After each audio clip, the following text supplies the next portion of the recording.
Greetings, happy Wednesday. Welcome to the Steve Deace Show here on BlazeTV radio and podcast. Steve Deace here with Todd Erzin, Aaron McIntyre, and all of you. We have crossed a red line on Twitter.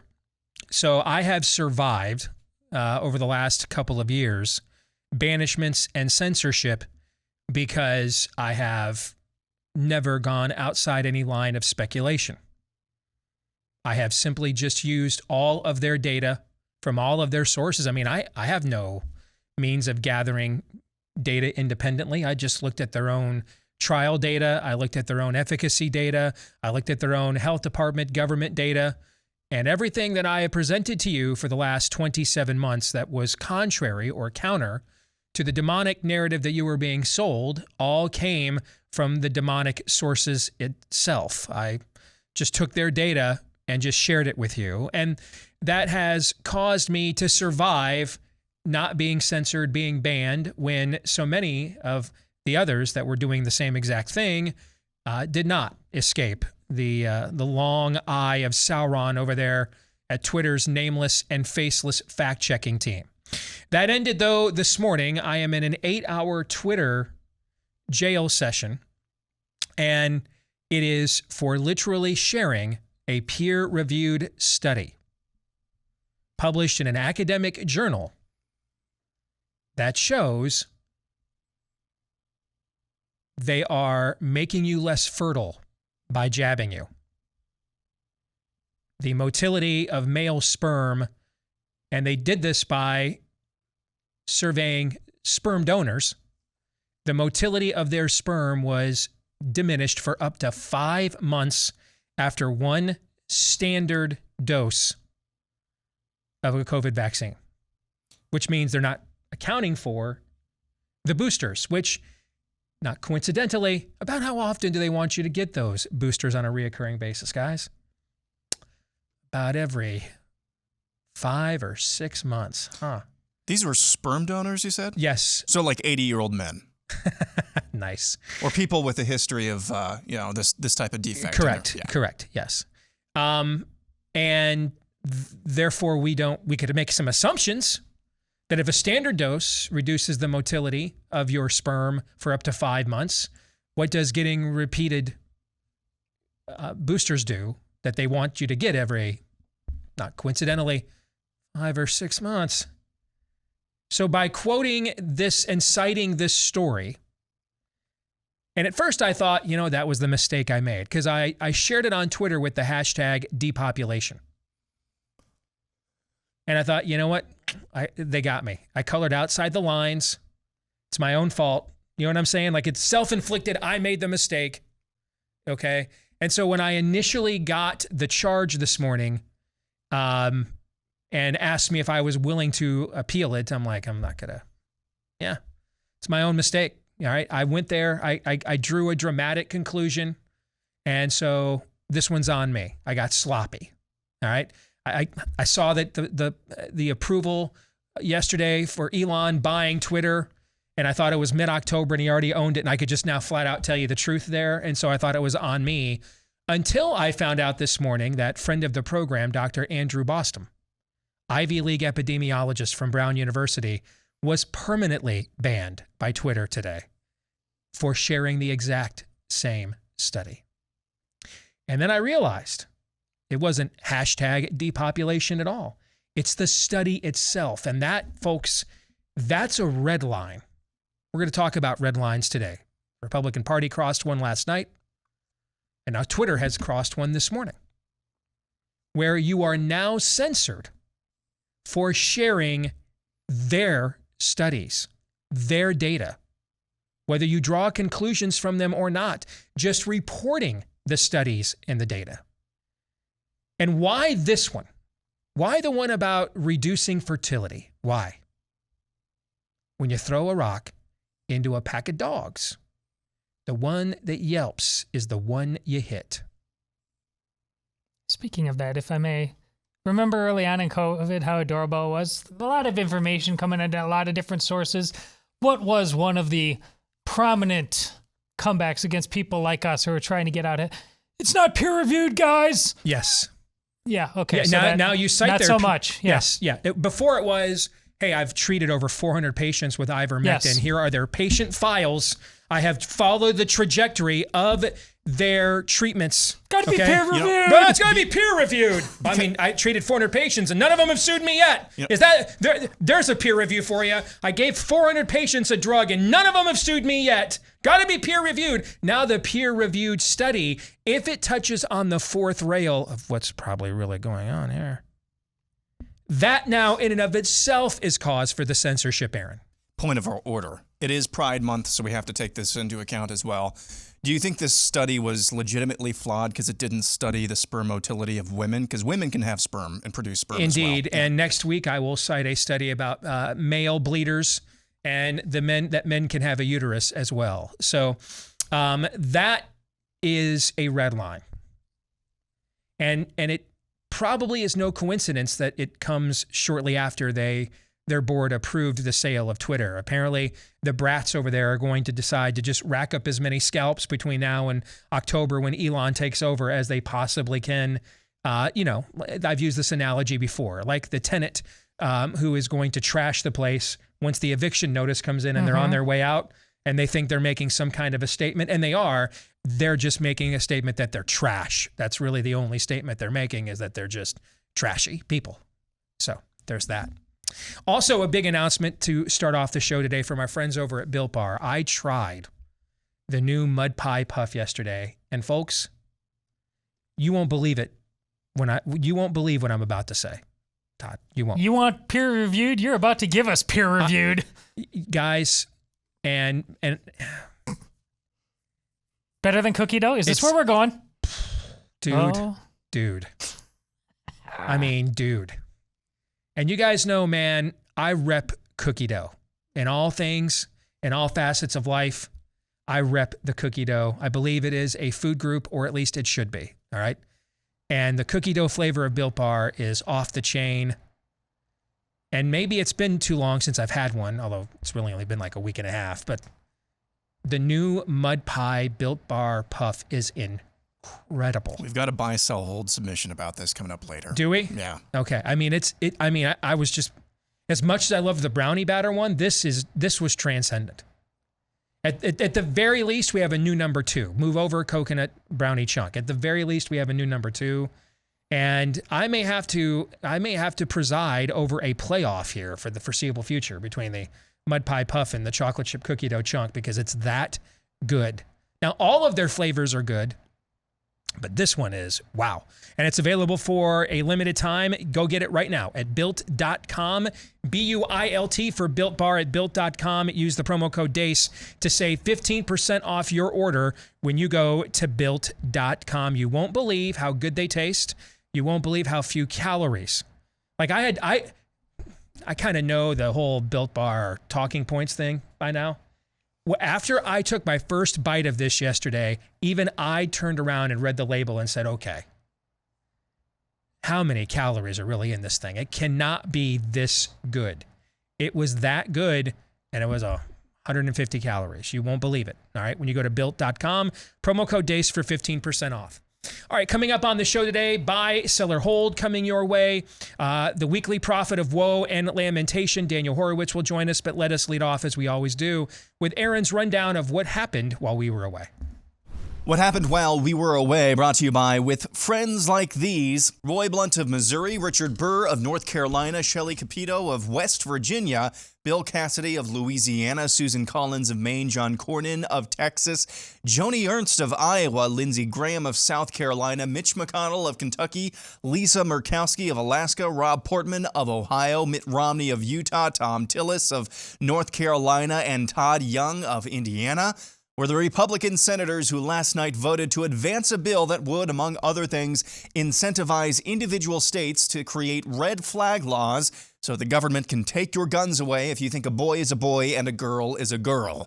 This procedural vote speeds up the passage of the bill, meaning it could be signed into law as early as next week. The bill is chock full of pork for Medicaid, the Department of Education, and the FBI. Firearms aren't even mentioned until page 25.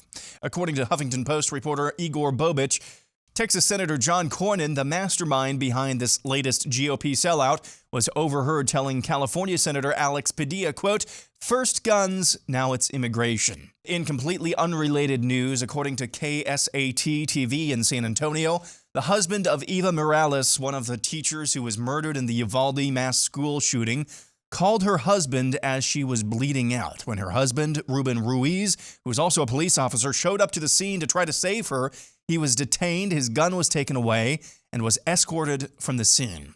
Moving on, another round of primary results dropped last night. One notable result was in Alabama, where Congressman Mo Brooks lost his primary election runoff for senator against somebody named Katie Britt. Brooks had been endorsed by Donald Trump before Trump switched his endorsement to Britt for apparently Brooks's lack of sufficient fealty to the former president. Moving on, Joe Biden says there's going to be another pandemic. We do need more money, but we don't just need more money for vaccines for children eventually. We need more money to plan for the second pandemic. There's going to be another pandemic. Biden says he's also considering a gas tax holiday. I got you $1. Oh, you almost had it.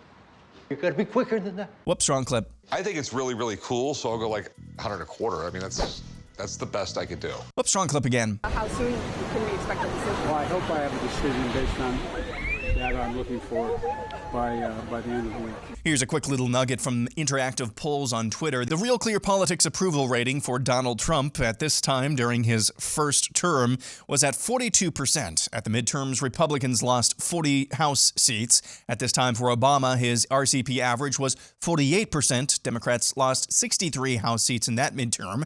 Clinton was at 51%, and Democrats lost 54 House seats. Joe Biden's approval rating average sits right now at 39.6%. The Supreme Court yesterday struck down a Maine law that discriminated against religious schools. The ruling stemmed from a law in the state that allowed for some assistance for private school tuition, but prohibited that assistance from being used for religious schools. The board of directors for Twitter has unanimously approved the $44 billion sale of the company to Elon Musk, another hurdle cleared for Musk's hostile takeover of the social media platform. And now some random stories. We'll begin with this headline at Metro. 2/3 of UK women are missing periods because of stress or poor diet. Google Trends show searches for myocarditis and died suddenly and sudden adult death syndrome and menstrual issues and miscarriage after vaccine all peaked dramatically in late 2020 and basically all throughout last year. And the American Academy of Pediatricians is updating their set of infant sleep guidelines randomly for the first time since 2016. I'm sure none of that is related in any meaningful way at all. The International Rugby League has banned dudes who feel pretty from competing in women's divisions. They joined the International Swimming Federation and the International Cycling Union, who both recently restricted dudes from competing against women. And finally, this from the Babylon Bee. Doctors say Biden recovering from bike crash fine, just has a few scrapes and Alzheimer's. And that's what happened while we were away. Aaron's montage, appropriately enough, brought to you by My Underwear, because it is very clear if you watch that montage from several stories that a lot of males in America have nothing in their underwear at all. There's nothing there. Nothing's happening there. Nothing is dangling there. It's just an empty void. Nothing is happening there. You could kick them there and they would not feel it because nothing is happening there. In fact, do America a favor and try that. And if you want to get the best underwear on the planet, get it from our friends over at Tommy John. It is the best pair you'll ever wear. I can't give it a better endorsement other than when they let me try them for free about a couple of years ago. I've just ended up out of my own pocket, going back again and again and replenishing my supply. It's the only underwear that I have worn ever since. That's how good it is. It's got 4 times the stretchiness of competing brands. It's absolutely the most comfortable. And they've got an entire product line for the ladies as well. But because I'm not Lindsey Graham, I've not tried that. All right. But for the rest of you, if you want to give it a shot, up to $30 off site-wide right now, plus free shipping when you visit TommyJohn.com/Steve. That's up to $30 off site-wide, plus free shipping right now when you order via TommyJohn.com/Steve. That's TommyJohn.com/Steve. A couple of things in the montage I want to quickly highlight before I get to the main event here. The story of the husband who was detained rather than going in to fight for his wife. There is no better metaphor for the state of manhood in America than that. There just isn't. Finally, someone is like, I have a moral and God-given responsibility here to protect and defend, and I'm going to go and confront this evil in order to fulfill that responsibility. And it is the other random ejaculators who are fully armed to the teeth, by the way, with bullet shields and Kevlar and everything else, standing around out there for 75 minutes who detain him to stop him from doing it. So they won't confront the evil, but they will confront you who's willing to confront the evil. I have seen this in my political career. I cannot tell you how many times. Go after the ones willing to do something about this rather than the ones doing it. Many times, well, it might be messy. It might be mean. There might be collateral damage. And I'm reminded of the great line from the evangelist D.L. Moody. I like my way of doing something over your way of not doing anything. But that is a metaphor for the state of manhood in America, that story right there. Finally, one guy's like, somebody needs to do something about this. And the other guys use all of the initiative they didn't use to do something about this to stop him from doing something about it. That's the state of American manhood right there. One of our staffers here at the Blaze, Courtney, asked me yesterday, sent me a text yesterday and asked me, what is the problem with the men? Where is the initiative? And I just said, well, the two things have killed manhood in America: feminism and fatherhood, or the lack thereof. Feminism taught us that we don't have to take care of you. We don't have to do anything for you. You'll just swipe right and give us what we want from you. And that's one of the most innate needs, desires a man has. And if we can get that, by golly, if we can get that at no cost, then we're going to kind of assume we can get almost anything at no cost at that rate, sure. Right? I mean, I don't have to pay the freight for that. If I don't have to pay the freight for that, if I can just use you at that level and I just don't have to pay the freight for that, then what do I have to pay the freight? Do I have to pay the freight for anything at that point, right? Probably not. That's my assumption, that nothing comes with any responsibility at all. So you can thank feminism for that. And then you can thank fatherhood as well, or the lack thereof. One of the number one needs a man has is to know, am I worthy? Am I adequate? Can I fulfill my calling? Can I be what I was made to be? That's why you see these guys after these Jordan Peterson events line up after he's insulted them for an hour, crying and thanking him for it. Because someone told them, hey, get off your ass and clean your room. Get a job. Get married. Have babies. Man up. Be something other than a random ejaculator in between Skyrim. Do something. And no one's ever told them that before. So you have an entire generation of dads that aren't themselves equipped to be dads or didn't bother being dads, because that's the number one source we need, that equipping and then affirmation. We then need that same dad who told us those things, then when we do and fulfill those things, then looks at us and says, you're ready. Your turn.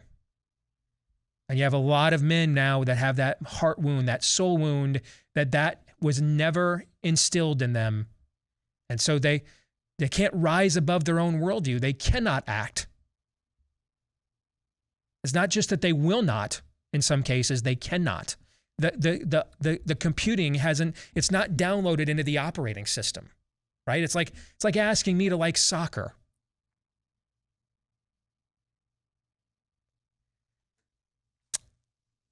Elsewhere, the RCP average and the corollary there between House seats lost and approval rating, I can just give you a very quick 10-second take on that.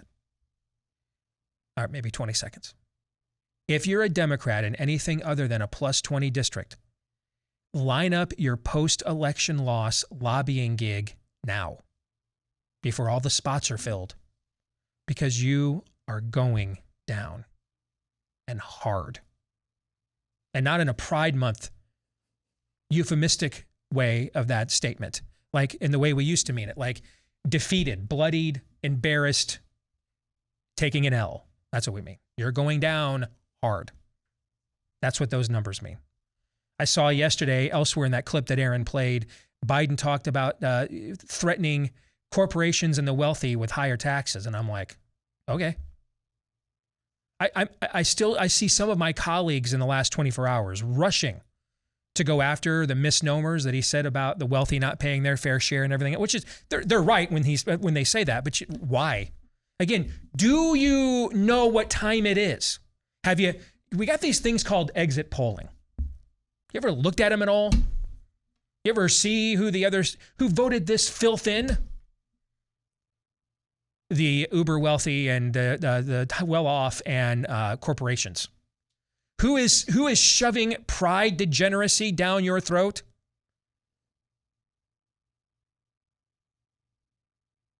Mikey Weinstein's fruit stand down the street. Is that who's flying the pride flag? It is not. It is not! No. It's every major corporation in America doing it. So you know what I say? By all means, you should punish them. They're responsible for you. They're why you're here. I'm totally fine with you punishing them, and I will gladly now get out of the way. Why would I oppose this? On what grounds? This is, again, is it a social compact or not? Yeah, I know. I read all the Milton Friedman, von Mises economic theories. I know them well. That's why I got this job, one of the reasons why. But I am under no moral obligation to extend such theorem to you when you violate them in response to me. You see what I'm saying? Mm-hmm. A social compact is not a one-way event here.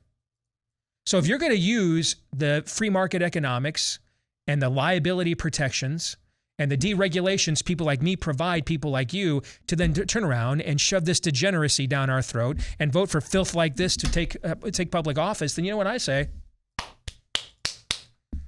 You're on your own, pal. I'm not here to defend you at all. You're the one that rendered that economic social compact null and void. You did it. Do not be deceived. God will not be mocked. A man will always reap what he sows. May the reaping begin. By all means. Am I wrong on that? Oh no, this has been coming for a long time, and we remember the back and forth we got in with the former Fox host Eric. Forgive me, he's moved on to the one that Eric Bolling. That was the gist of this. What you just got done talking about. So we've been forgotten about that. That was pre-COVID. Yeah. What is the point of giving all these corporations all these tax breaks and everything else, and they're just going to import more Beto O'Rourke voters to Texas? Why? What am I getting out of that? What's the point of that? Is there no ratio of point of diminishing returns? Is there none?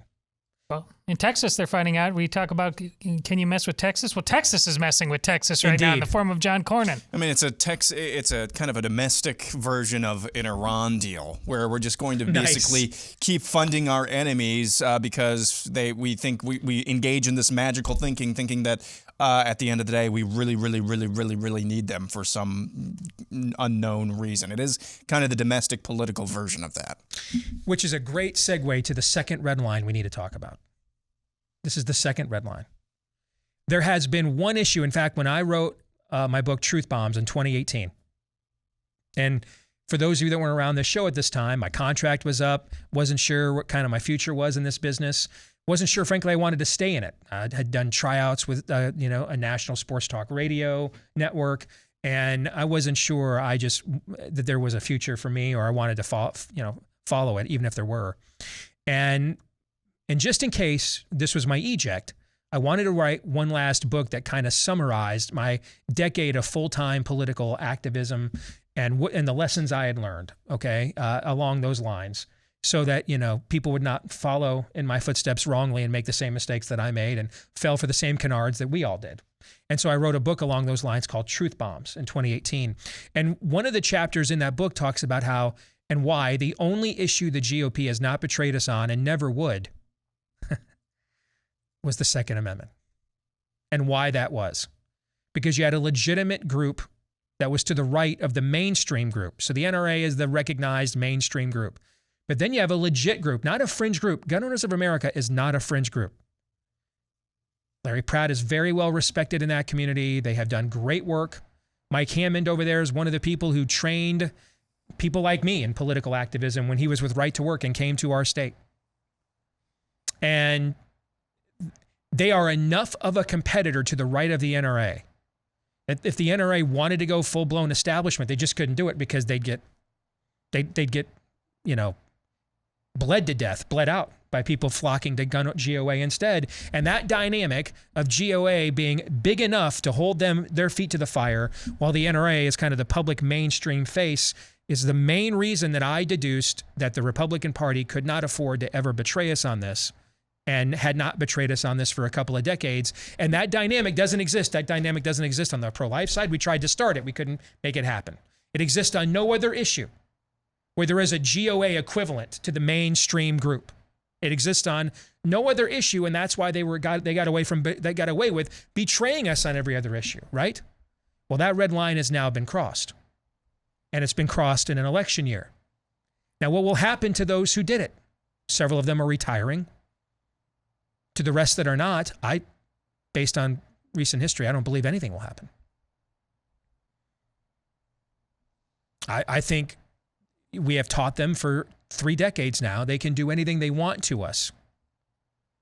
And especially in an election year, we'll all look at each other and say, but the Democrats. And if anybody dares to opt out of this drain circling, you'll then yell at them on their Facebook pages and accuse them of betraying their Second Amendment freedoms to the Democrats. I can't make this stuff up. I can't even say it with a straight face, but is that not what'll happen? Crazy voices, baby. Yeah, that is what'll happen. Oh, we'll get him in the primaries. Yeah, well, yeah. That's how I started my career. And then I realized, I don't want to go insane and end up on a water tower. So I'm not doing this the rest of my life because the people are the problem. The people are the problem. And so I recalibrated my focus after 2018 when I decided, you know what, this is where God is going to have me stay, and realized we got to better radicalize the people themselves and get out of the candidate picking business because the people are the problem. We got to radicalize the people. And that's what we've tried to do on this show the last few years is to better radicalize you. Because if we radicalize you to an appropriate level, then it almost doesn't matter who the candidates are. They'll have to respond to the environment that you set. But we're not there yet, as this primary cycle has shown. On a state legislative level, we've done very well, but on the federal level, we have lost virtually every race that matters in these primaries. The one or two wins we have won were people that voted for Trump impeachment, so he went all in against them as a personal vendetta. We've got Dr. Oz now taking Trump off his campaign page, and he's polling worse with independents than Biden in Pennsylvania. You can't make that up. The electable guy, of course. So, I mean, I don't know. There's a reason mamas have been telling their daughters since the Sumerians invented written language, he ain't going to buy the cow if you give him the milk for free. See, we kind of come full circle here. All right. Again, just like you've taught all these politicians, all they've got to do is get the magic R. Just like all the doctor has to do is give you the magic word of vaccine, as Todd would like to say, and you will offer your children up to Moloch for experimentation. Just when the magic R and is bestowed to him and her righteousness. And you have the guy in Missouri who's completely anti-Second Amendment Greitens, who will run ads with guns in them and then get the branding. Oh, that guy's great. Yeah, whatever. So here's the thing. If there is no red line that the GOP can cross for you, then there is no red line the GOP will ever ultimately defend for you either. So there is never a bad time to get the absolute best credit score you can before getting that home loan, refi loan, business loan, car loan, but especially right now. I mean, 30-year fixed mortgage interest rates were just over 3%. In November of last year. They're well over 6% now more than ever. Every little decimal point, 1/10 of a percentage counts. And so make sure you're getting the maximum out of your credit score. Yes, you can find out for free just about anywhere these days what your actual score is. I mean, 10 years ago, they wouldn't even tell you that. But do they actually show you why you have the score you have? And then will they walk you through how to get to the score that you need and you want? Because our friends over at ScoreMaster will do that. I used this as a service last year to help me get to the score I wanted to get an obscenely low rate for our family's refi, and it worked. So I've seen how it can also work for you. If you want to try it out today, it's free just to sample and see how many plus points that you could potentially get to. And then you may decide, hey, it's worth it to me to sign up and have you guys show me how to get there. When you go to scoremaster.com/Steve, that's scoremaster.com/Steve. All right, so before we get to the politics of what happened last night and the sellout and what it means, I think it is very important to reset from a principle standpoint the importance of this issue. And I have here an email along those lines I want to share with you. Let me say up front, I don't like guns. I am not an enthusiast collector or hunter. As a matter of fact, you most likely would have found me on the emotional side of the argument of the gun debate. But live and learn, as they say. My stepson was always difficult, quick to anger, combative, physically violent. At 10 years old, he spent over a week in a mental facility for attacking his mother with a baseball bat. We took full custody after his release. We did everything suggested by the experts. We did medication, therapy, consistent rules with consistent consequences for bad behavior, etc. Nothing worked. He was violent with us and other children, even exhibited cruelty to animals. We were at the end of our rope. We slept behind a locked door at night out of fear of him. Out of options and in desperation, we eventually enrolled him in a military school. He seemed to flourish for a while in that regimented environment. When he graduated, he joined the Navy. When he left the Navy, he took advantage of the tuition benefits and got a college degree. He was pleasant when he came to visit. He married his longtime girlfriend, had a good job, and from all front-facing information, had course-corrected and had a bright future. Then the wheels came off. One night we got a text from his wife telling us he had been a heroin user for some time, had been in therapy but lied to her and continued to use. He had beat up the friend who had clued her in, destroyed property, threatened self-harm, and she had sought and obtained an order of detention under the Baker Act. He was on the run to avoid the detention. He called us wanting money and a place to hide. So again, he's the one with the mental problems. He's the one. He called us wanting money and a place to hide. We said no and told him he had to go back, face the consequences of his actions and get help. He erupted with anger, and the vitriol that came out of his mouth was shocking. He followed that tirade with text and then voicemail saying he was coming our way, planning to kill us. We called the local police. We showed them the text and played the voicemails. They did not take it very seriously, chalking it up to a family squabble. When pressed, they called him and he convinced them he was not serious. The only suggestion was to obtain a temporary restraining order, which we did. I knew things like this do not just happen overnight and decided to dig deeper. I requested police incident reports from all the counties where I knew he had lived. How many of these shooters are known wolves, were already on the radar, already on the FBI radar, had already been warned? The shooter at the Florida school shooter that gave us David Hogg, he had already been banned from school grounds because they were so concerned, and the local authorities still did nothing. So, of course, the answer is to take your freedoms and infringe on your rights. A bunch of cops stand around for 75 minutes and let how many people get murdered in cold blood, which can only mean your rights must be taken away. And stop the man who's willing to defend and use his life to defend others. Detain him and let the shooting and the massacre go on. When I got the records, I was in shock at the stack of reports out of 911 calls I had received. There was clearly a pattern of escalating violence, particularly towards women. He had threatened to kill his wife's entire family, including their 3-year-old child. According to one report, he told his father-in-law that he was going to commit a school massacre that would make Virginia Tech pale in comparison. This is in writing. This is documented in their files. But of course, to John Cornyn, Joni Ernst, and 12 other Republicans last night, the answer is to infringe on your rights, your freedoms. I picked up the phone and called the detective who was listed on this report. He told me the school he named had been notified, and although he considered him a ticking time bomb, there was really nothing else he could do since they had not been able to locate him. Funny, if they want to find one cow with mad cow's disease, they can trace that cow all the way around the world, but they couldn't find that guy. Weird.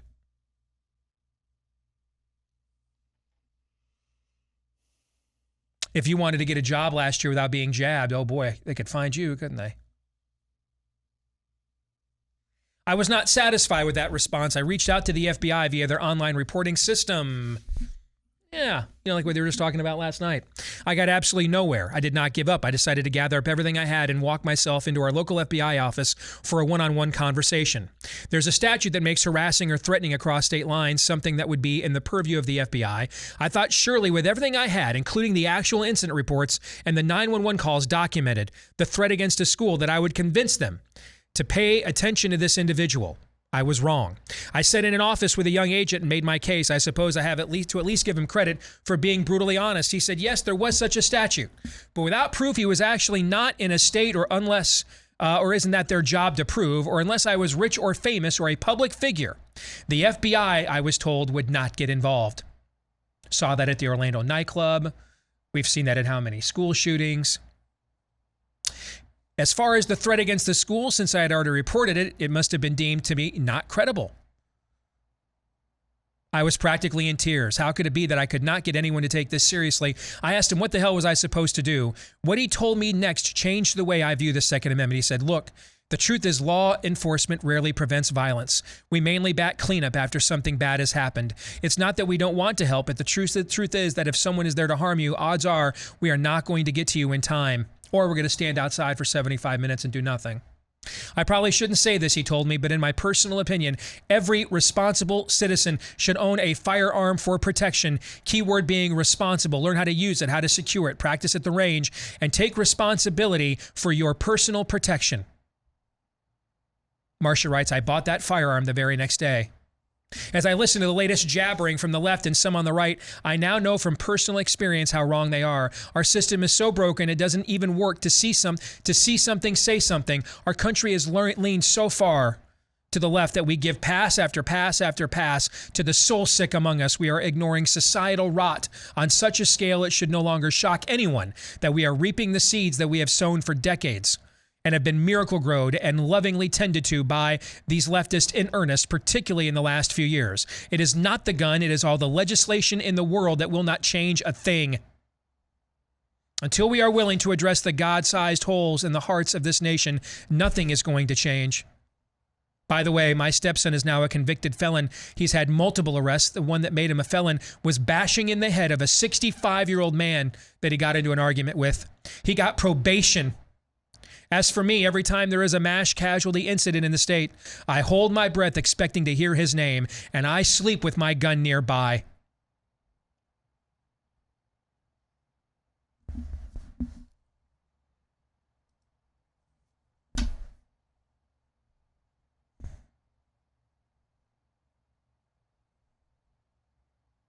You're not going to be saved by a red wave. We've talked a lot about cultic behavior on the left and in the secular realms of our culture. We need to address a beam in our own eye here now, folks. The idolatry and cultic behavior in our own uniform. The waiting around and crowing for a red wave. Yesterday, a Missouri Senate candidate who as governor vetoed constitutional carry, had a terrible Second Amendment record, Eric Greitens, debuted a commercial waving a gun around, talking about rhino hunting, which made him a viral sensation. His record as governor on this issue was John Cornyn-like. He's going to win that primary. The sitting around, the red wave will save us. Over the last few years, we have watched God either directly or at least allow, I don't know which is which, but all of our idols, all of the things that we have sought, pleasure, salvation, peace, protection through, have all been stripped bare, disappointed us, let us down. Every last one, to the point yesterday when I said there is not a single institution left in this country that should get any benefit of the doubt, including the church. Nobody on this set batted an eyelash, did they? Nope. That also applies to the Republican Party.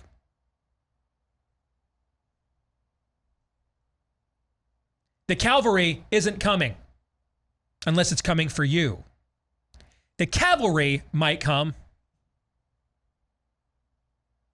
if we gave up our idols.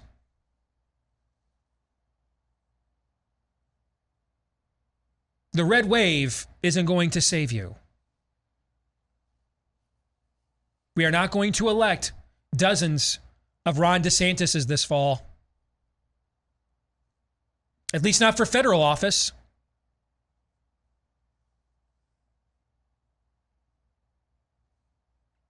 I've talked about all the changes we've made in our state and glowingly over the last 15 years. It still hasn't been enough to produce even one non-runny turd U.S. senator. They both are dreadfully bad and awful. There's no way I'm voting for Charles Grassley this fall. For what? Because he has an F+ Liberty score? Well, the Democrats would be worse. You're right. I got to get an F-, Ferris. That would just be terrible.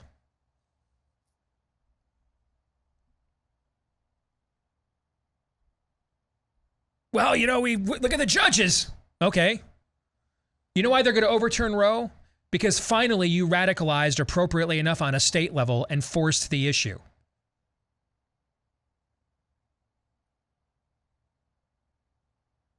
Do what you will with these federal elections. I can make an argument both ways, and I go back up both ways. Some days, particularly like today, I'm like, I could care less.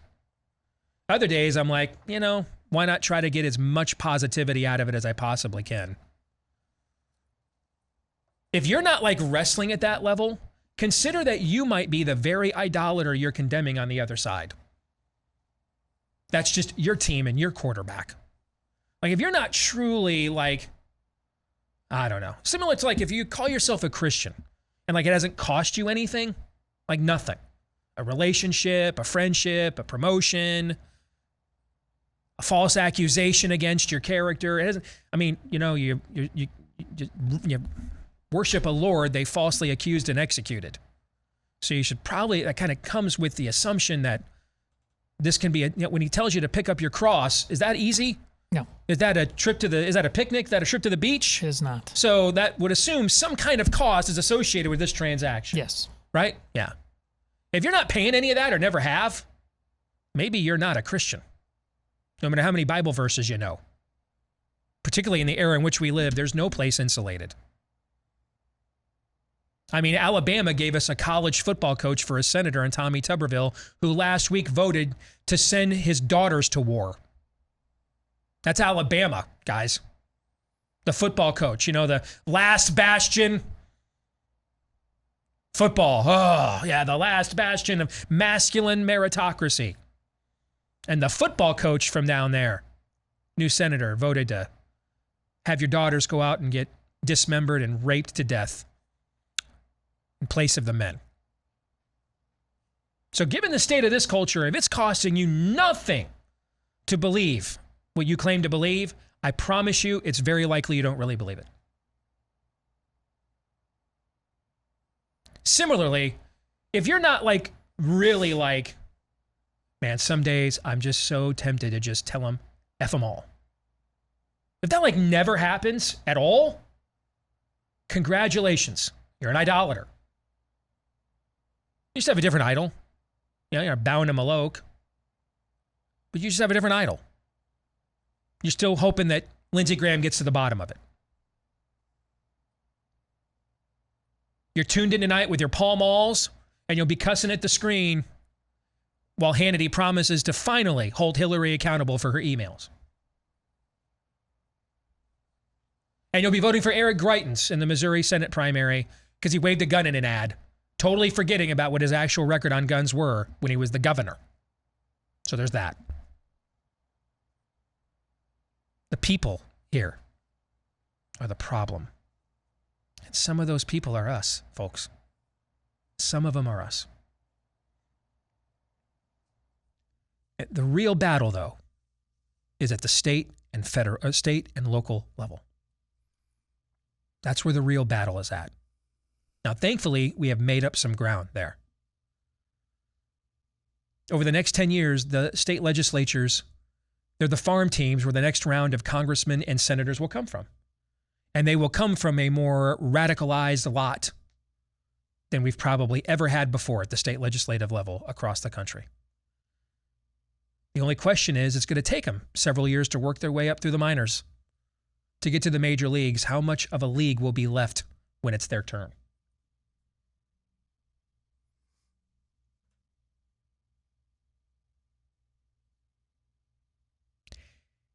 If John Cornyn isn't shamed everywhere he goes in the state of Texas from this time forward, don't send me any more. Don't mess with Texas. Just don't.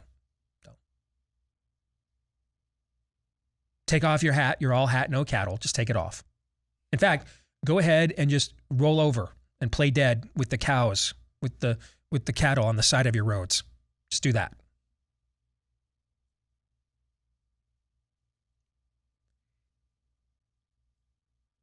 And please don't tweet any more about Texas independence or the Republic of Texas or the Alamo. You're like Joni Ernst demanding that men not compete against women in women's sports and then turning around and voting to have women replace men on the front lines of a war. Don't.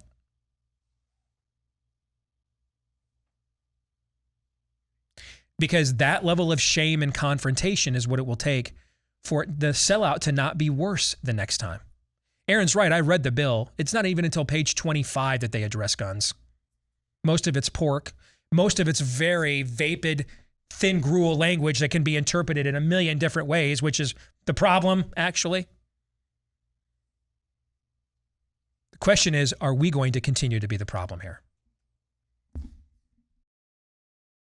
And we are back with Hour 2, live and on demand here on Blaze TV, radio, and podcast. Steve Deace here with TRAITORS and Aaron McIntyre. Buy, sell, or hold, one of our more popular segments is coming up here in just a matter of moments. Don't forget that you can let us know what you think about what we think by emailing the show, steve@stevedeace.com. You can also like us and look for Steve Deace on Facebook, MeWe, Parler, and Gab. Follow me at Steve Deace Show on Getter, Twitter in about 6 hours. And then also look for me at Steve Deace Show on TikTok and over on Instagram. And then check out at Real Steve Deace on Trump's Truth Social, or at Real Steve Deace there. And you can also check out clips of the show that are free to watch and free of any censorship when you go to rumble.com/Steve Deace Show. This part of the show brought to you by our friends over at Taiga Coolers. Summer yesterday was the summer solstice, the longest day of the year. Summer is now officially here. It is not too late. And frankly, fall is prime cooler season too. Tailgates, football season, right? So this is a great time of year to check out our friends over at Taiga Coolers. Lifetime warranties, American made, and they share your value system as well. And if you want to get a customized cooler, you want a customized cooler with because a couple of people actually asked for this, a Steve Deace signed cooler lid, they can do that for you. If you want to put your kid's picture on there, or speaking of tailgates, you know, something that represents your favorite team that doesn't violate a copyright, they'll do just about anything for you, okay? When you go to taigacoolers.com, and if you just want, you know what, I don't need that, Steve, I just want a really good cooler. They'll give you one of those too, all right? TaigaCoolers.com, Taiga, make great gifts as well, especially for family and clients. 10% off when you use the promo code Steve there at checkout at TaigaCoolers.com, Taiga. If you're a podcast listener to the show, please, if you've yet to do this, leave us a 5-star review. Thanks to all of you who have. And remember, if you've got a question that you would like to have answered on a future Ask Me Anything, put that question inside your 5-star review, and you'll move up to the front of the line for a future AMA. And thanks to all of you that have left us 5-star reviews already. Please remember to hit the subscribe and follow button as well. Which brings us to buy, sell, or Lindsay. Did we decide to go ahead and permanently do the rebrand? I totally forgot about that, to That's be right. completely honest with you. That's okay. So here's how it works. Aaron, with help from his friends in the audience, tosses towards Todd and I, although I don't know that we should use tosses and Lindsay in the same sentence. Proposes to Todd and I a series of propositions, predictions, Probably lists. shouldn't use propositions in the same sentence as Lindsay either. What can be used in the same sentence of Lindsay that would not get us on a watch list that we're probably already on? Yeah, me too. All right, so Todd, you and I will decide. Are we going to buy that? Are we going to sell it? Maybe even offer a reason why if everybody's lucky. Once per episode, though, you are permitted to hold.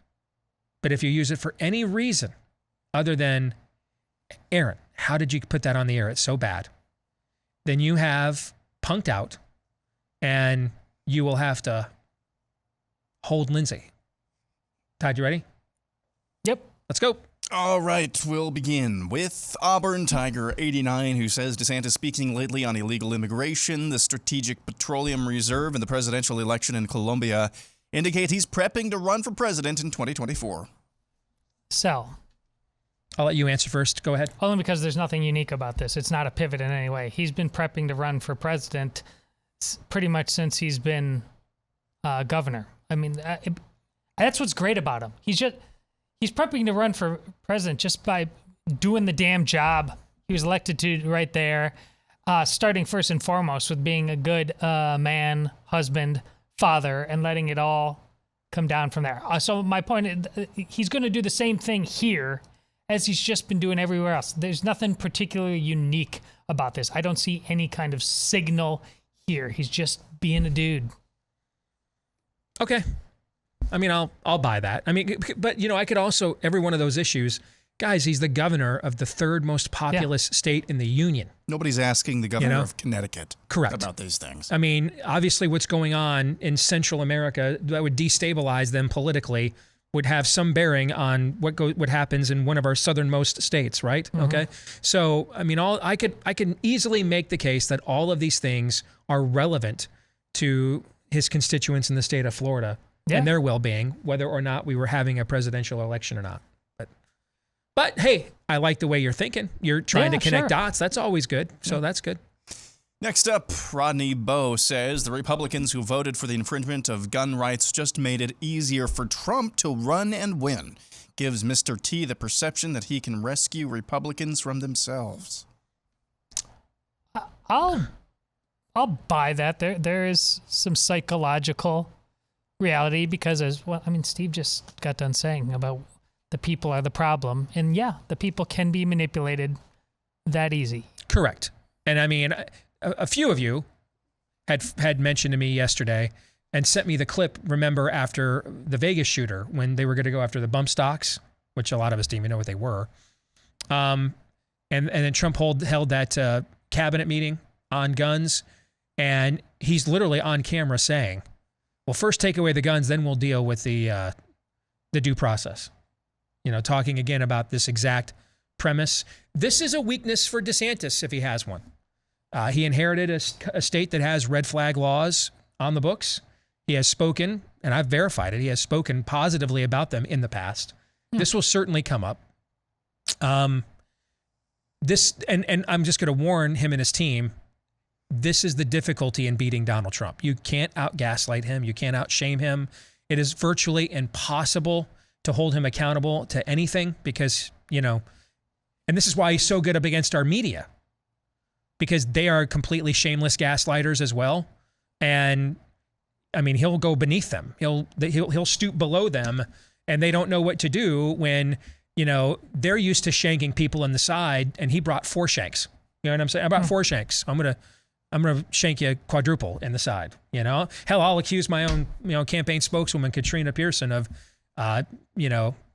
playing hide the salami with my chief campaign rival while she's on CNN promoting my candidacy. I mean, you cannot out-shame, out-gaslight Donald. And that's what makes it very hard in a primary environment to hold him accountable on virtually anything. Because, he's on camera saying, hey, first take the guns, then worry about the due process later. But he also went to the NRA convention right after Uvalde and gave an absolute dynamite speech that was very necessary at the time. You know what I'm saying? So if you're going to run against him, Ron, to quote the great prophet Lucius Fox, good luck. Quick buy, seller, hold aside, kind of tangential to that. buy, sell, or hold. If Donald Trump for the next 3 days went on Sean Hannity's show at the top of the show and for 10 minutes for the next 3 days lambasted these Republican senators, there is a greater than 50% chance that this bill would not become law. Oh, buy. Absolutely. Yeah.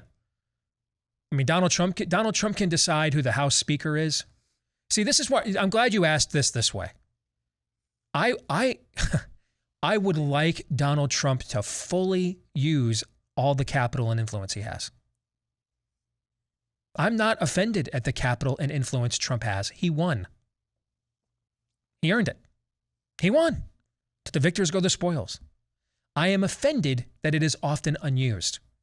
And then too frequently when it is used, it is to settle a personal grudge, but not to advance an issue.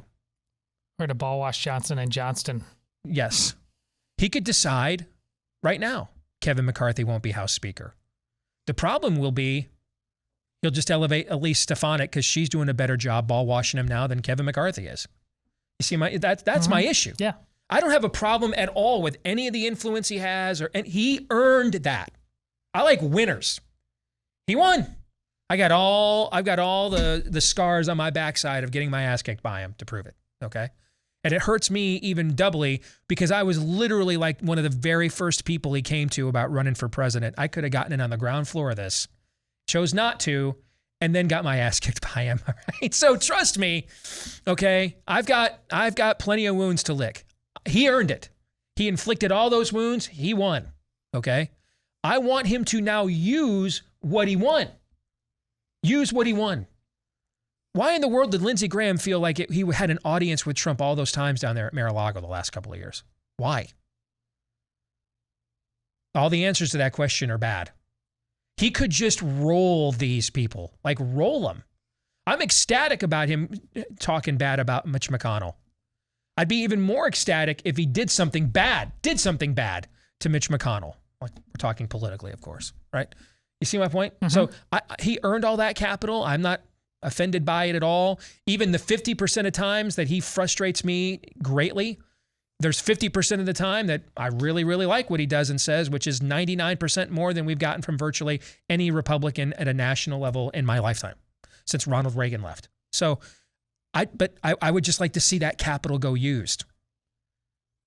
And then maybe every now and then used for something other than this guy mean tweeted me or tried to get me impeached. I don't even really have a problem with going after people who try to impeach you because they're all like the worst Liberty scores anyway. So that benefits us too, right? Okay. So I don't even have a problem with the personal grudges.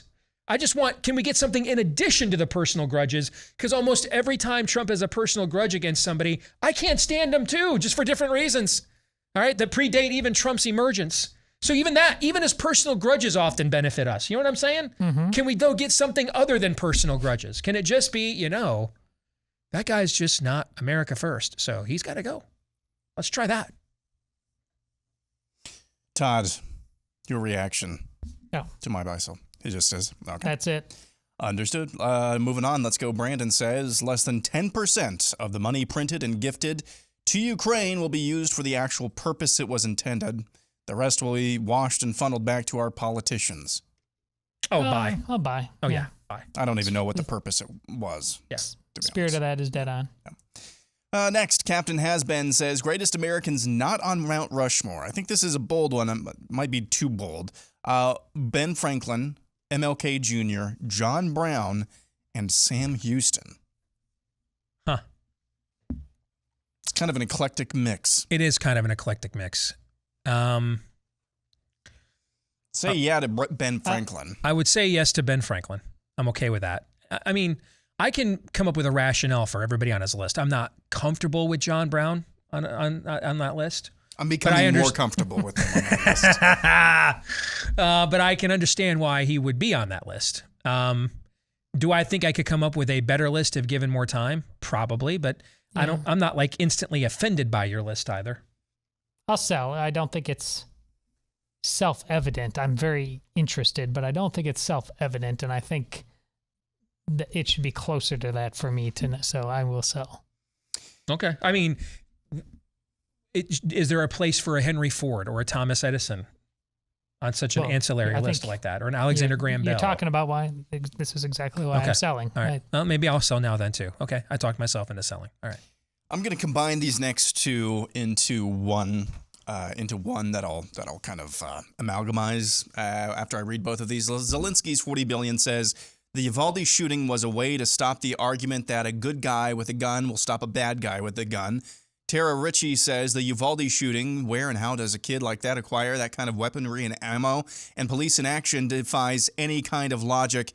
This was all planned setup for the next phase of the Great Reset, disarming the public. So buy, sell, or hold. There is something much more afoot with the Uvalde massacre. I'll completely buy. Yes. I'll completely buy. I was just in Vegas a few months ago. There was literally nowhere up and down the strip for 3 days. There was nowhere I could go that was not under some form of surveillance. Nowhere. And a guy, an old white guy at that, by the way. So the one last remaining group that it is okay to have preemptive suspicion of with no blowback, okay?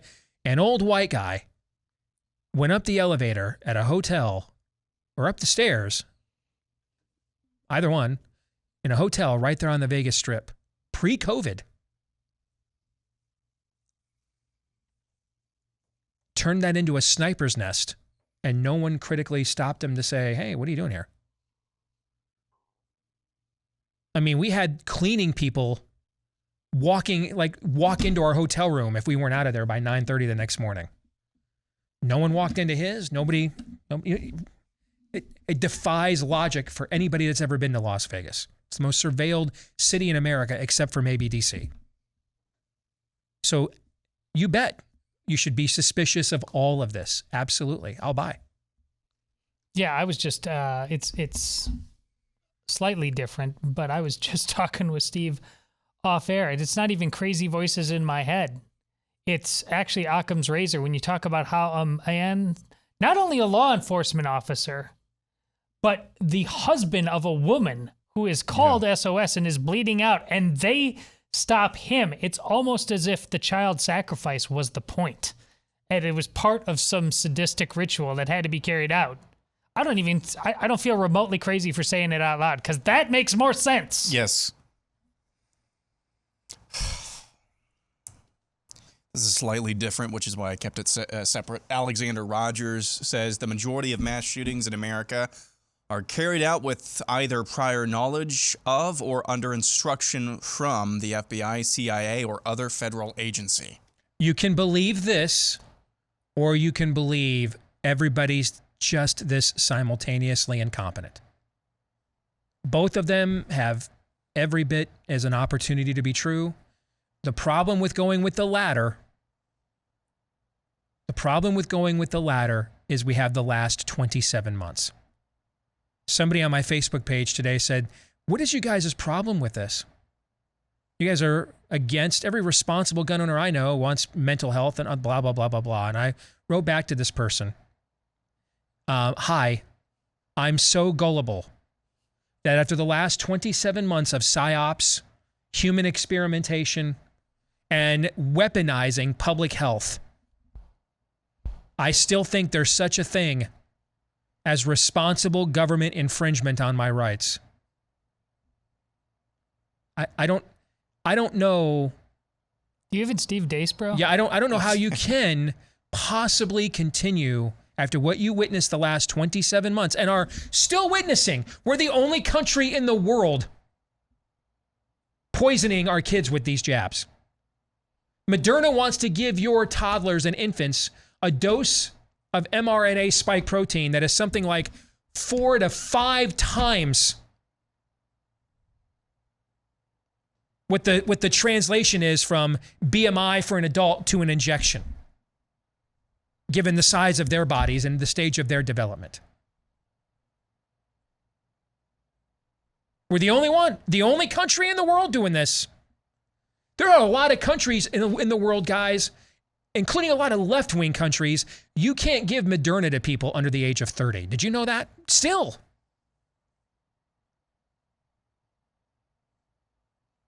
And so after all this, if after all this you still want to go with the don't ever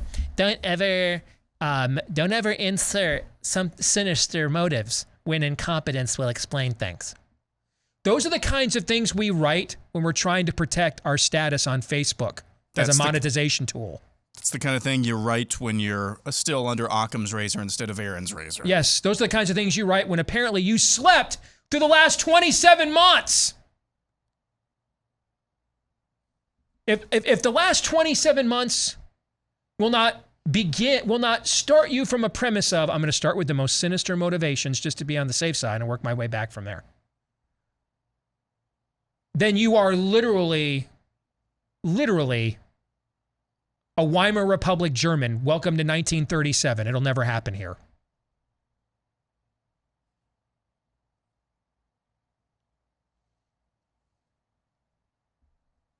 Todd? Bye. Of course. Before we continue on, as we continue to see more and more signs that a recession is fully here, and more signs that crypto, even the OG of it, Bitcoin, will not be insulated, even though that was supposed to be an alternative currency or economy or something, that it will not be completely insulated from the realities of what governments are doing to debase their economies and currencies. This is, again, why historically gold has been the traditional hedge against these kinds of government debasements and inflation. And if you want to take advantage of that or get involved in gold and silver at all, try our friends over at Bullion Max right now. They're offering you the silver starter kit at employee pricing. They cannot offer it to you any more inexpensive than that. Same price and discount they give their own employees. You can take advantage of this. It includes the silver American Eagle coin and more. This is such a good deal that they only, though, allow one per household. Please take advantage of it when you go to bullionmax.com/Steve. Again, take advantage of it right now at bullionmax.com/Steve. All right, a little whiplash here. This is from Dave Lavasseur.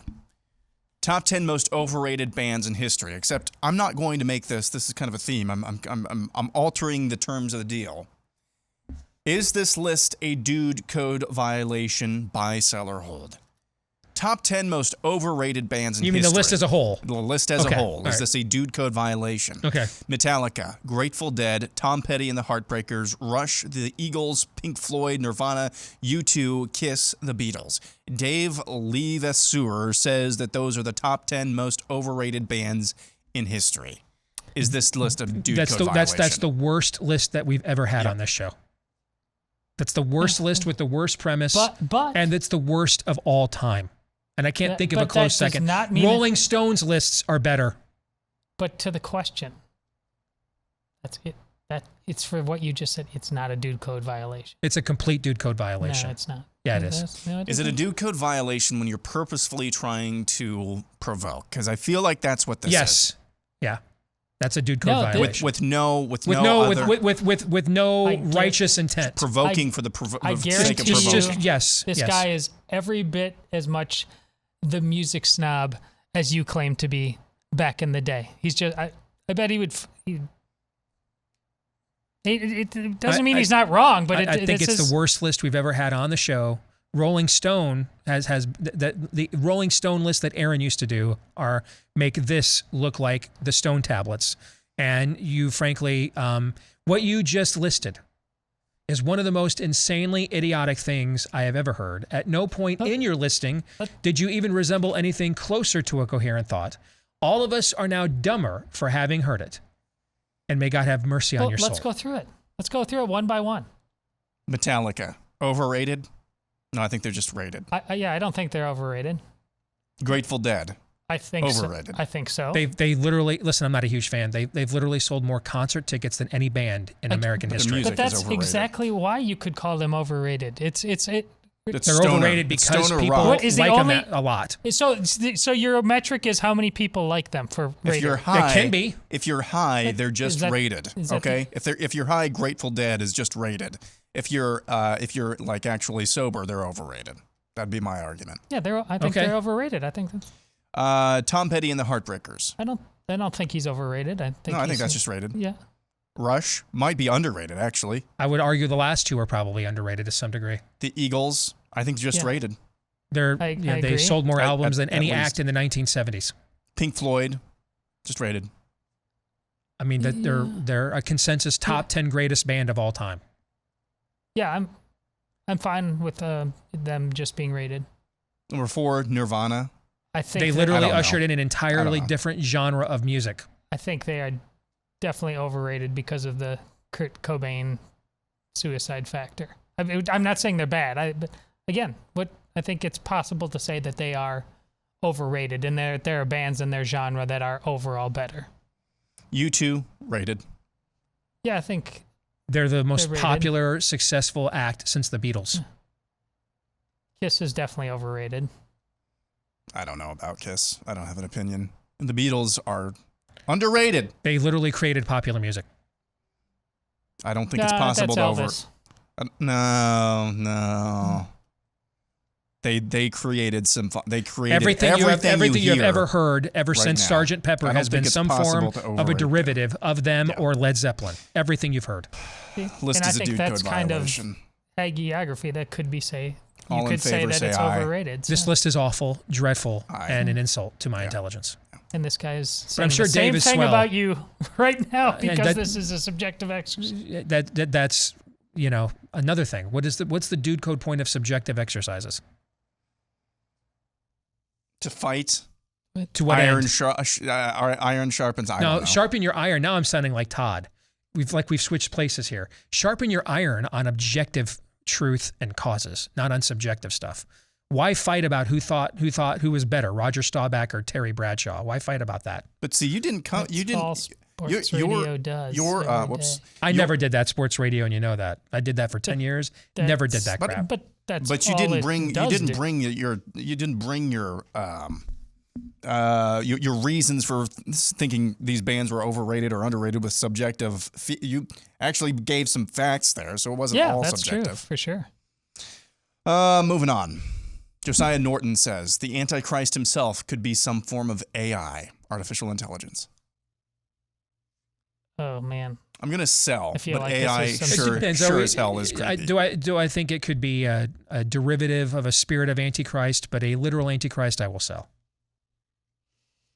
yeah, I think I need to sell. It seems like there's some huge blasphemous trap answering that in the affirmative, but I can't tell what it is right now. Next, Elliot Evans, Mount Rushmore of the worst calls in NFL history. Okay, we'll take these one by one. All right. The Holy Roller, Chargers, Raiders, 1978. Well, I don't how know is what that a that- bad call? I don't know what it is. What is That's it? the one where the Raiders kept fumbling the ball into the end zone to win the game at the end, and then they changed the rule after that game that you couldn't do that anymore. If you fumble okay, the I ball don't on a know. third or fourth down, and your team recovers your own fumble, it goes back to the spot you fumbled it from. You can't keep fumbling it forward. So that wasn't a bad call. That you could literally do that. They had to change the rule. You see my point? Oh, totally. Yeah. No, I would sell. Yeah, that logic is correct. Calvin Johnson rule, Bears, Lions, 2010. Yeah, that's Yeah. the what's a catch? Yeah, this is. Yeah. They're terrible. That was kind of the beginning of the progressivization of the modern NFL. Was I was that just going play to say and that the was argument over the it? beginning of the fall of Western civilization Yeah. right there. The soccerization of the NFL. The no pass interference call, Saints Rams. Oh, that NFC absolutely belongs on the list. Championship game Two 2019. officials are Yeah. when you get the field shot of that, and two officials are standing there and watching what is a felonious assault of that receiver, and just look at each other and don't throw a flag. That absolutely belongs on the list. And, Correct. And that's what feeds the calls for more and more instant replay is when that kind of stuff happens. Des Cottet, Cowboys, Packers, 2014. I don't know about this one. I remember this one. I don't know that it would be. These are like since when? Like all time? I think all time. Oh, I wouldn't put it like on the all-time list. No, I wouldn't do that. I think. See, we're. The tuck rule isn't on here. I mean, no. There's I remember plenty of other it calls I can think of. happening and having the. I said, "What an amazing catch," but I also said we're going to get away with this because I just knew how stupid the interpretation of the rule was, and I was exactly right. But that was a brilliant catch by a football player. Anybody who's a fan of football knows that, and then they also knew that it's this dumb, and they're not going to let greatness happen. Because that's why just to the counter of what Steve just said, which is why we need to get rid of instant replay. I mean, we kind of feels like we might have missed some. We went to a play from the 70s and then everything else happened in like Yeah. the last decade. Well, I mean, how about The they couldn't Raiders get? Patriots tuck rule. I mentioned Yeah. that a minute ago. How Yeah. about the Thanksgiving game with the Steelers and my Lions on the coin flip? I mean, it just kind of feels like maybe there's a few we've missed here. Maybe. Okay? Maybe. One more quick one before the break, and I want us to take this one seriously, even though it's funny. Stephen Barham says there are more congressmen and senators worried about catching monkeypox than COVID. I'm going to buy, because I don't think any of them are worried about catching COVID, and Lindsey Graham exists. That is Fair enough. appropriately Yeah. snotty. I'm in. Bye. I'm a total buy on that. Yes. Plus, we know how to get monkeypox, and well, there's a Lindsey Graham joke in there somewhere. yes, just made one. I would absolutely buy that. All right, that's it for now for buy, sell, or hold. We'll have, I believe, Some bonus buy, sell, or hold in the overtime today. over 10 more submissions Okay, all right. for the overtime today. So if you are a Blaze TV subscriber, cool for you. We will record it right after today's show, and then you'll be able to watch it later today at blazetv.com/Deace. If you're not yet a Blaze TV subscriber, though, and would like to become one, it's just $10 a month. You also can go to blazetv.com/Deace, get a subscription today, and then you'll be able to watch today's bonus buy, sell, or hold, and all of the other exclusive bonus content that we do just for Blaze TV subscribers right here at Blaze TV. When we come back, the weekly prophet of woe and lamentation will join us next. Do you know what's actually in that wine bottle that is sitting on your kitchen counter? Do you know what oak flavoring is? How about mega purple? Yeah, neither do I. And something tells me that probably doesn't belong in your wine. But better wines from the vineyards and chateaus of old still exists. Deep in the Andes Mountains, our friends over at Bonner Private Wines have a tie-in to families that still make wines the old-fashioned way at 9,000 feet. Some of the best red wines in the world. You can get them now imported here right to your door for half off the retail price and then half off the shipping. And Todd is here to personally attest to you how great these wines are. This is one of your favorites that we partner with here on the show, correct? Yeah, I'm due for a box. Just saying. No, all right. You know, Todd goes for the subtle approach. No need for a promo code. You just need to go to bonnerprivatewines.com/Steve to claim your wines with those discounts at bonnerprivatewines.com/Steve. Let's bring in the weekly prophet of woe and lamentation. Daniel Horowitz, good to have you back with us, brother. How are you? We're doing all right, thank God. Always looking forward to the next election.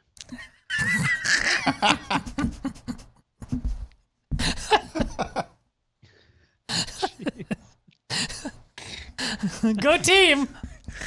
You said that like the guy with the noose around his neck at the gallows says, always looking forward to the next execution. It's yes. extra funny because I know how he's feeling inside right now, yet he still pulls that off. Yes. He feels the exact off. I mean, it's just ash. That's it. All right, brother, I want to go back to the top of the show about an hour and a half ago. And I let off today's program that it feels to me like two red lines have kind of been crossed. I want to start with one on Twitter and with social media. So I woke up this morning and I got locked out of Twitter.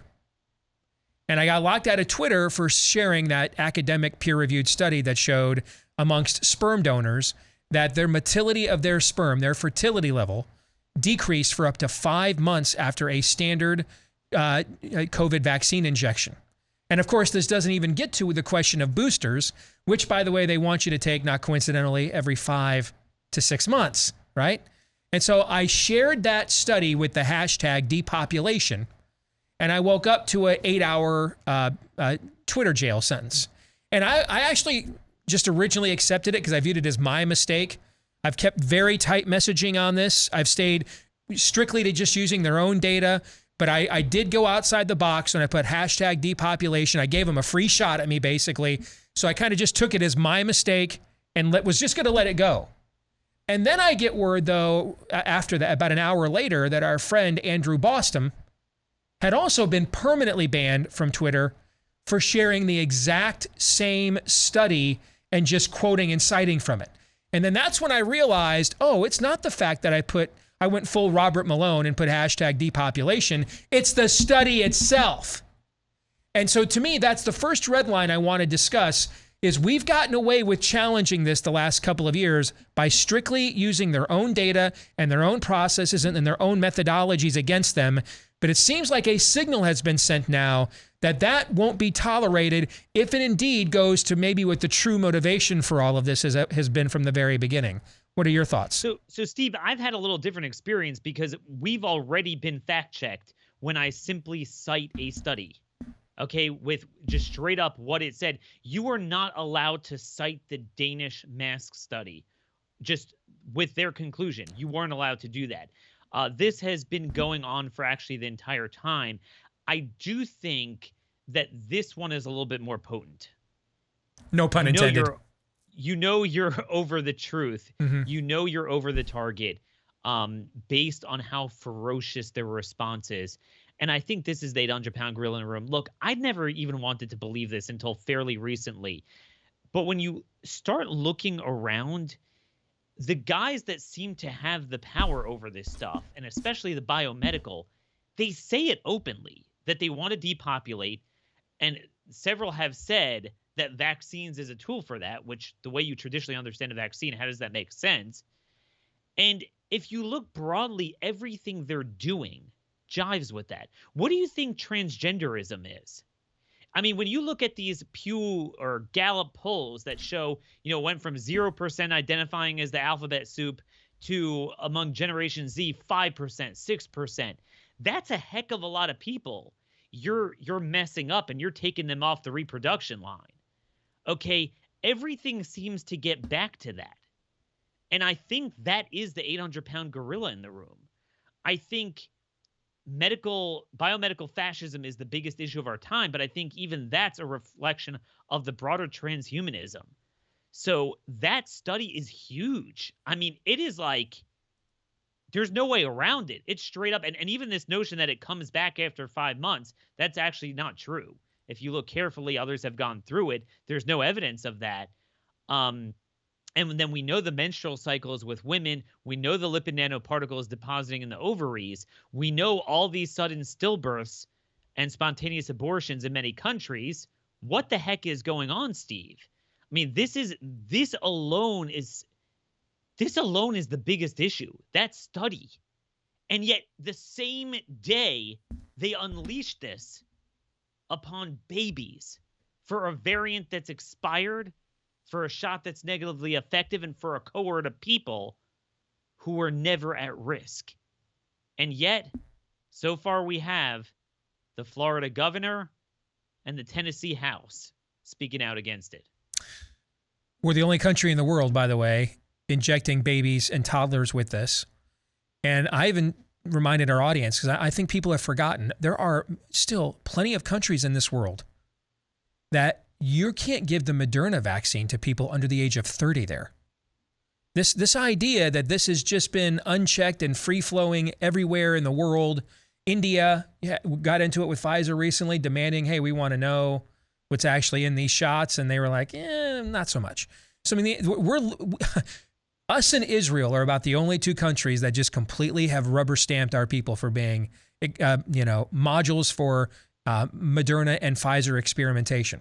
Lots of other countries have asked questions or put restrictions or limits on it to some extent. For whatever reason, in Israel and the United States, our leadership has just completely decided, hey, our people are lab rats. The UK had a higher rate overall, but lower for 5 to 11. They were much later with that, much more circumspect. The other red line that was crossed was last night in the Senate. And I went back and talked about a book I wrote in 2018 called Truth Bombs. And one of the things I wrote in that book is the one issue that they've never betrayed us on and likely never would be guns, because of how passionate those voters are, and because we have a dynamic on the gun issue that exists in no other issue.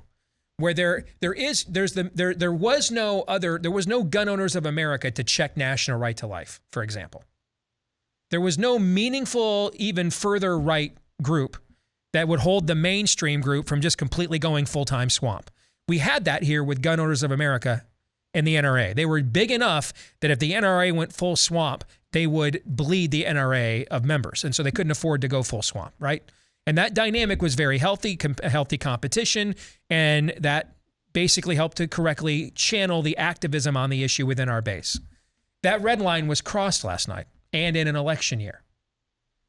And I said to the audience here, Daniel, if you have no red line for the Republican Party that they can violate, then there is no red line that they will ultimately stand up and defend for you.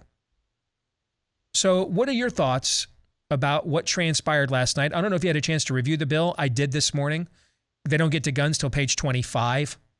There's all kinds of pork and everything in there. And I got to tell you, brother, a lot of the gun language is very vague. I mean, very vague, which means when they pass the communist bill in the House and they get into conference committee, the bill will move to the bill that goes to Biden's desk will move further to the left. And you know the Republicans that voted for this won't walk away. So that vague language will just get filled in by what the radical Democrats in the House want to put in there.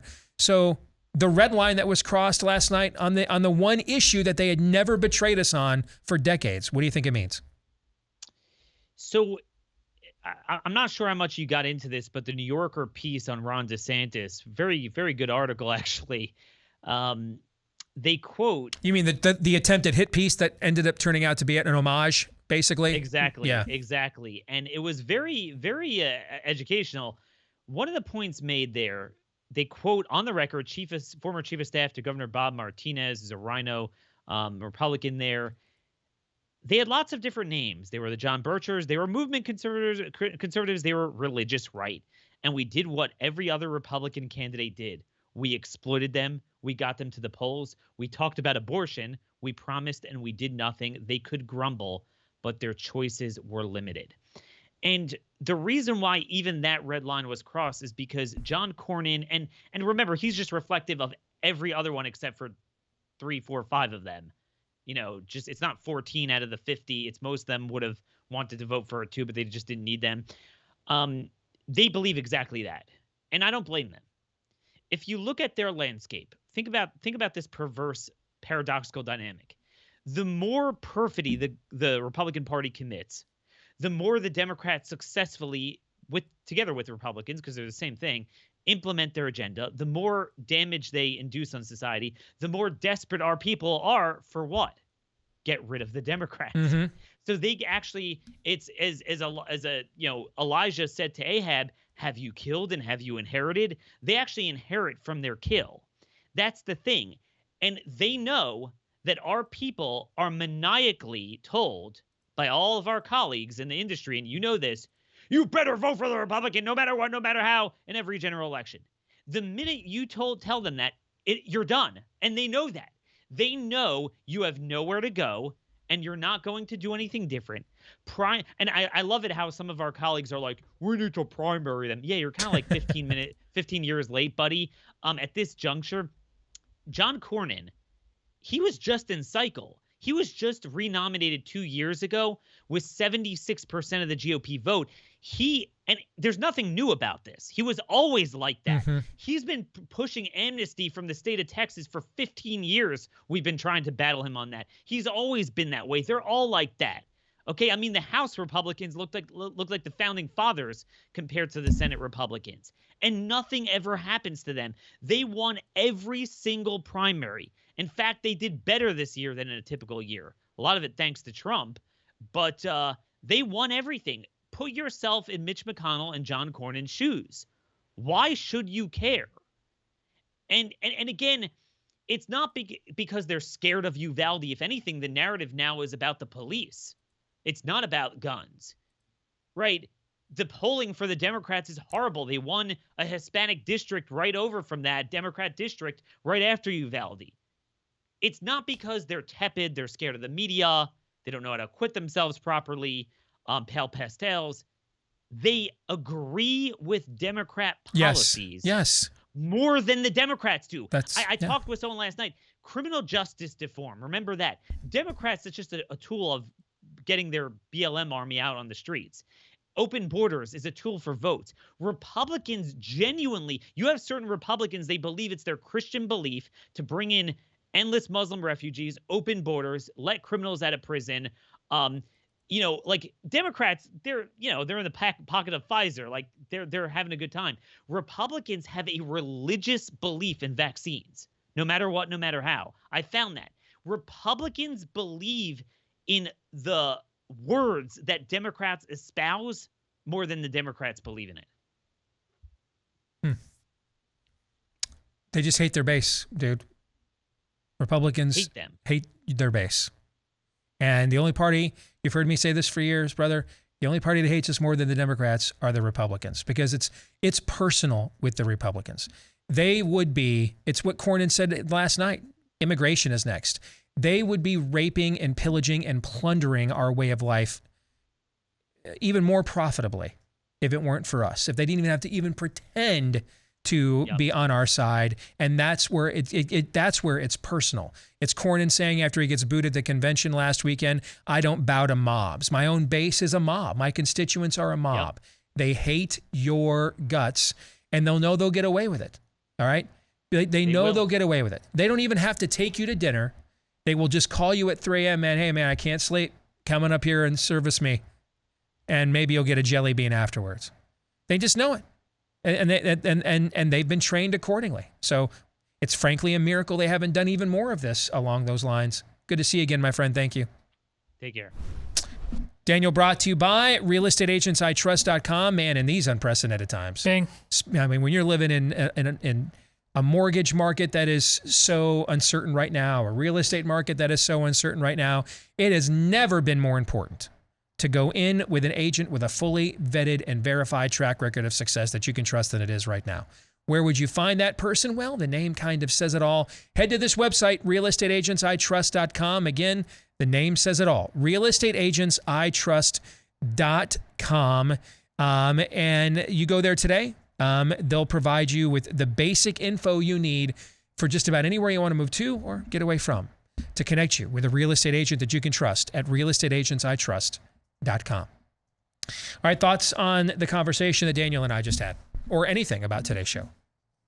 Well, I hearken back to what you said at the beginning of the show about here's one way to know about if you're being honest about your Christian testimony. Are you unwilling, especially in this moment in time, to be comfortable, to be tested? Because it's pretty much unavoidable in this day and age. Mm-hmm. There's no way this thing should just be on autopilot and you should feel safe. It's that great line from the movie Luther. Did you not think there would be a cost?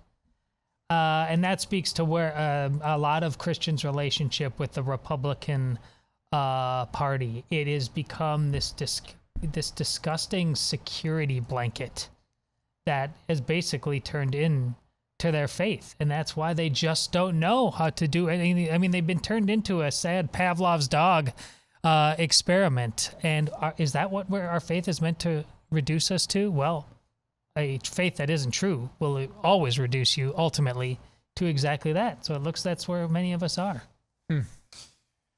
Yep. And again. How many times do we have to say this again? The last 2 years, the theme on the show has been chosen very intentionally and unfortunately for very depressing reasons. Last year it was The Answer Is Us. This year is Let's Find Out. The reason why these themes beg questions is because the answers we've been getting have been all bad. The Let's Find Out thing this year cuts both ways. Let's find out if our enemies, if our opponents really are what they say they are, or it's just a paper tiger. Yep. But that's also applying to us as well.